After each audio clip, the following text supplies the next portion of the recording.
Okay guys, welcome back to Improving Your English Friendship with Alan. Alright, great. So we're taking a look at another clip, and this clip is also from episode 11, right? This is later in the episode. So in this clip here, just to give you guys some background information, the gang, Chandler, I think Rachel comes in later, Ross, etc. They're having dinner with Chandler's mom in a restaurant. And yeah, they're gonna talk about a couple of different things. So yeah, let's take a look at the clip and then let's look at some vocabulary and expressions. I am famished. What do I want? Please God, don't let it be Kung Pao chicken. Oh, you watched the show. What did you think? Well, I think you need to come out of your shell. Just... What is this dive? Only you could have picked this place. Oh, come on, shut up. It's fun. Give me a hug. I heard about the divorce. Lesbian, huh? Yeah. Well, you know what they say. Be careful what you wish for. Well, I think we're ready for some tequila. I know I am. Who's doing shots? Get me. I'm in. Here you go, Ross. I'm not really a shot-drinking kind of guy. Hi, sorry we're late. We kind of just, lost track of time. But a man can change.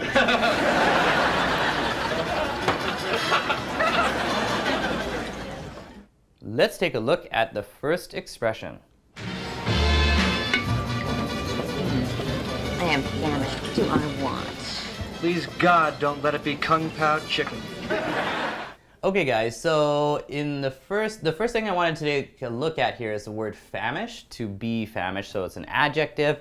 And this is what Mrs. Bing says. She says, I am famished, right? Now if you say I am famished, this is like similar to saying I'm hungry, or the more extreme form, I am starving, right? Like, ugh, I'm so hungry, I'm famished, right? Now of course when we use the term famished, we are usually exaggerating, like we're not actually, going to starve to death soon. But yeah, it can be used to be famished. So if you want to explain to someone that you are really, really hungry, you can say, I am famished. Plus, it kind of sounds smart. It's maybe a little bit more British. Anyhow, guys, let's take a look at another term. Okay, guys, we're going to take a look at this expression. Now, it's just please God, but of course you have to continue here. Please God, I hope something happens, or I hope something doesn't happen. Now in this context, I think Chandler said, please God, don't let it be Kung Pao chicken. All right, Kung Pao chicken is a very popular Chinese-American chicken dish, and I guess Chandler does not want to eat that or see that, so he said, please God, don't let it be Kung Pao chicken. And we use this quite a lot over here, like if we don't want something to happen, or if we do want something to happen, right? Like if I'm watching, I don't know, hockey, of course I'm Canadian, I like watching hockey, and the team I really like is the Vancouver Canucks. If I want them to win, when I'm watching the TV, I might say like, please God, I hope they score, right? Or, please God, I hope the other team doesn't score, right? So if you're really hoping for something, you can say, please God, let something happen, or please God, I hope something does or does not happen, right? And of course, yeah, you don't have to be a religious person to use this, and neither is it really offensive to religious people either. So it's pretty commonly used. All right, but let's take a look at another expression. Oh, you watched the show. What did you think? Well, I think you need to come out of your shell. Just... Okay guys, next expression we're going to take a look at here is to come out of one's shell. Now Chandler said to his mom, I think he said, I think you need to come out of your shell, right? I need to come out of my shell. Now actually, if you think about it, the meaning of this is pretty easy. Like if you think about shell, like a turtle shell, right? And come out of your shell, right? So to come out of your shell kind of means like to reveal your true self, or to talk about your real feelings, right? So if somebody says you should come out of your shell, they want you to reveal yourself more, be more sociable, right? Try to be more open to the world, right? So if you're the kind of person who just maybe spends too much time at home and you don't hang out with people a lot, maybe someone will say to you, you need to come out of your shell. All right, guys, let's take a look at another expression. What is this dive? Only you could have picked this place. Come on, shut up. It's fun. Give me a hug. I heard about the divorce. Lesbian, huh? Yeah. Well, you know. All right, guys, next time we're going to take a look at here is dive. Now, you guys probably know the verb meaning of dive, like, you know, to dive into the water, right?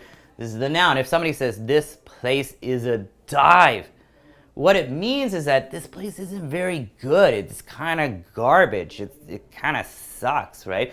But a lot of people, including myself, we actually like dives, places that don't actually look too good, right? And usually we say dive bar. Like maybe you ask your friend, hey, where do you want to go tonight? Or where do you want to drink tonight? Maybe your friend says like, hey man, I just want to go to a dive bar. Like kind of like, you know, dark, maybe a little bit dirty. Not really a great place. We call it a dive, right? So it depends on the person. It's not supposed to be like insulting towards that bar. It just means it's like maybe a little bit old, dark, and kind of dirty. That's a dive, or that's a dive bar. Anyhow, let's take a look at another expression. Yeah. Well, you know what they say. Be careful what you wish for.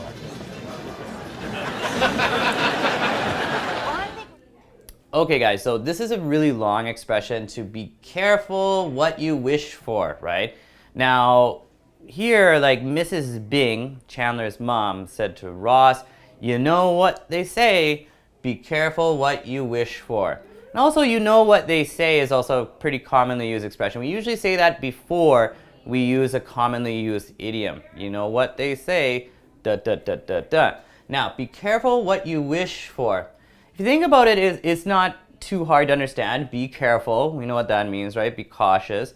What you wish for. Now, if somebody says be careful what you wish for, what they're saying is, yeah, you should kind of be careful about what you're going for, what you're wishing for in life, because once you achieve it, maybe it's not going to turn out the way that you thought it was going to do, right? Maybe it's actually going to backfire, right? Maybe it's not actually going to work out. That thing that you've been hoping for and wishing for so long, maybe it's not so good. Maybe there's something wrong with it, right? So be careful what you wish for, because it might just come true. All right, guys, so let's take a look at another expression. Well,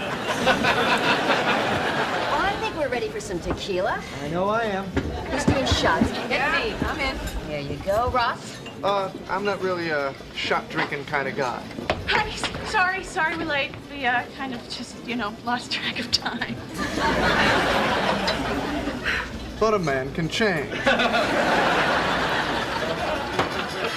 All right, guys, the last term we're going to take a look at here is to be flustered. If somebody, you could say, I'm flustered, she's flustered, he's flustered, etc. Now, this is not actually within the script. Nobody actually says, like, you're flustered or Ross is flustered. This happens right when, Rachel and her boyfriend, I think Paulo, come into the restaurant. They're kind of flustered, right?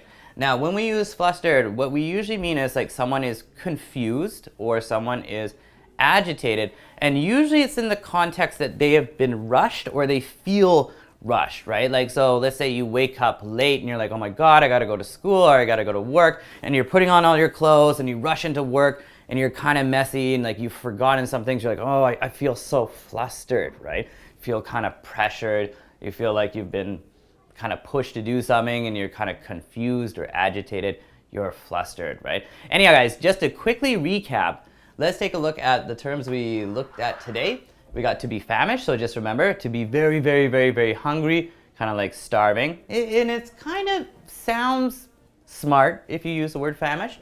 And then anyhow, we had that expression, please God, don't let something happen, or please God, let something happen, when you're really hoping for something to happen.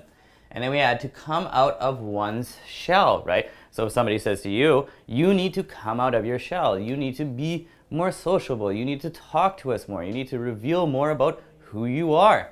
And then we have that expression, this is a dive or this is a dive bar. It's not a very good bar. It's not fancy. It's not nice. It's kind of dirty or messy or a little bit old. A dive bar. And be careful what you wish for. Yeah, be careful what you're hoping for because it might not work out for you. And flustered. Okay guys, so that about wraps it up for this clip. A lot of these words here, these expressions are pretty useful, and I'll catch you guys in the next episode.